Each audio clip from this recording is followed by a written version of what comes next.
Kita kembali lagi menunggu kebijakan moneter The Fed di pekan ini, terutama pasca inflasi inti Amerika Serikat menurun, meskipun secara umum masih melonjak. Ekspektasi Anda seperti apa? Ya, jadi untuk kali ini di bulan September kita expect untuk stay Fed di 5,5% upper range-nya, tapi bulan ini akan sangat penting karena akan ada rilis summary of economic projection atau yang lebih dikenal dengan nama kerennya dot plot.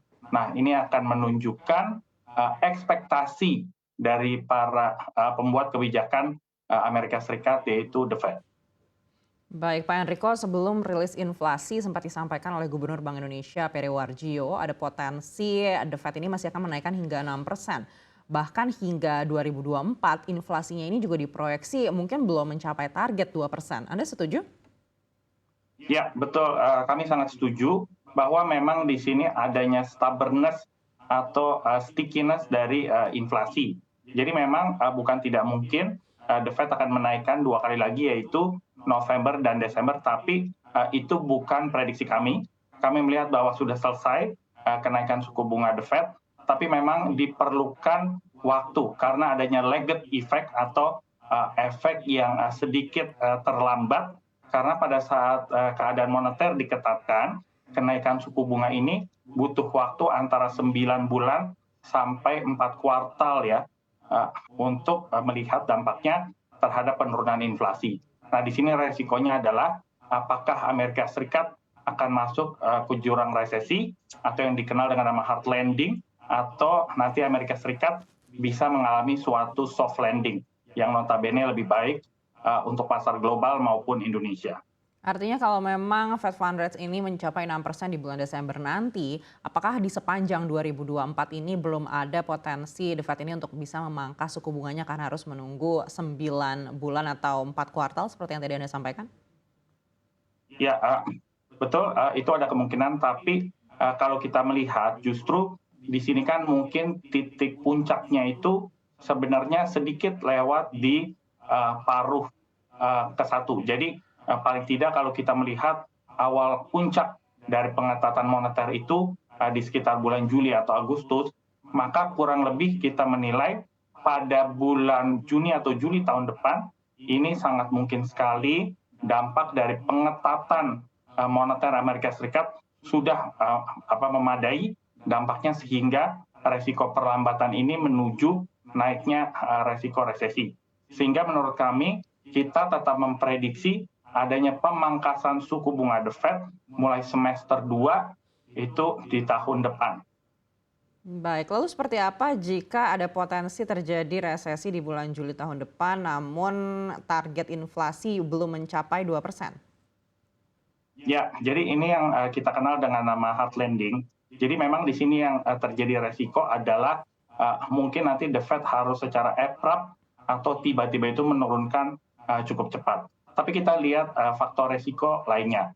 Contohnya di bulan depan ada resiko government shutdown juga, ditambah dengan protes yang ada belakangan ini dari United Auto Workers. Ini akan menyebabkan banyak sekali mungkin concern dari policy maker ataupun pemerintah untuk menjaga kestabilan perekonomian Amerika Serikat.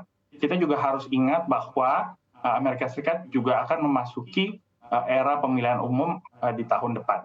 Jadi memang di sini adalah suatu keharusan kita melihat adanya soft landing ya untuk Amerika Serikat.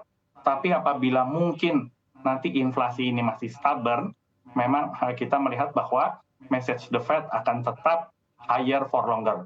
Tapi saya mau tambahkan bahwa kalau kita lihat dari sisi inflasi belakangan ini sebenarnya contohnya rental cost sudah mulai turun, tapi kenapa headline ini masih meningkat? Ini lebih banyak diakibatkan oleh harga gasolin atau fuel price yang sedikit meningkat akibat dari OECD dan juga Rusia itu untuk melimit atau mengcut ya memangkas supply-nya. Jadi ini sebenarnya dampak yang menurut saya akan berakibat pada headline, ini supply side adjustment, tapi demand sudah menunjukkan adanya penurunan. Jadi menurut saya meeting pekan ini akan sangat penting karena nanti dot plot itu akan menunjukkan ekspektasi apakah sudah cukup ataukah masih 1 kali lagi ataukah 2 kali lagi. Baik, kalau memang ada urgensi di sekitar bulan Juli ini mungkin untuk The Fed bisa mulai memangkas suku bunga acuannya daripada menghadapi resesi begitu. Artinya paling tidak selama 6 bulan ini sesuai dengan proyeksi Anda jika di Desember dinaikkan 6%, ada 6 bulan kenaikan The Fed ini berada di 6% begitu.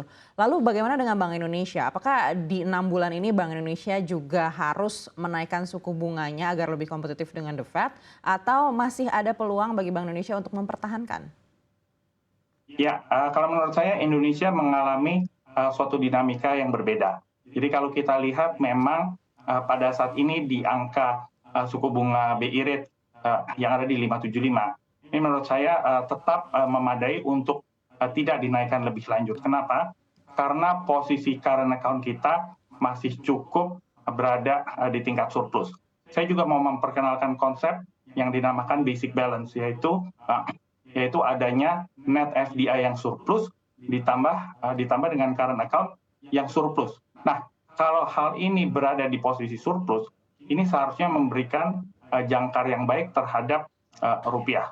Jadi kalau kita melihat pergerakan pelemahan rupiah belakangan ini lebih banyak didorong oleh dua faktor. Yang pertama adalah penguatan US dollar karena mungkin ekspektasi pasar belum konklusif apakah Fed masih akan lanjut terus atau higher for longer atau ada wacana untuk penurunan. Yang kedua adalah pelemahan mata uang renminbi dari Tiongkok.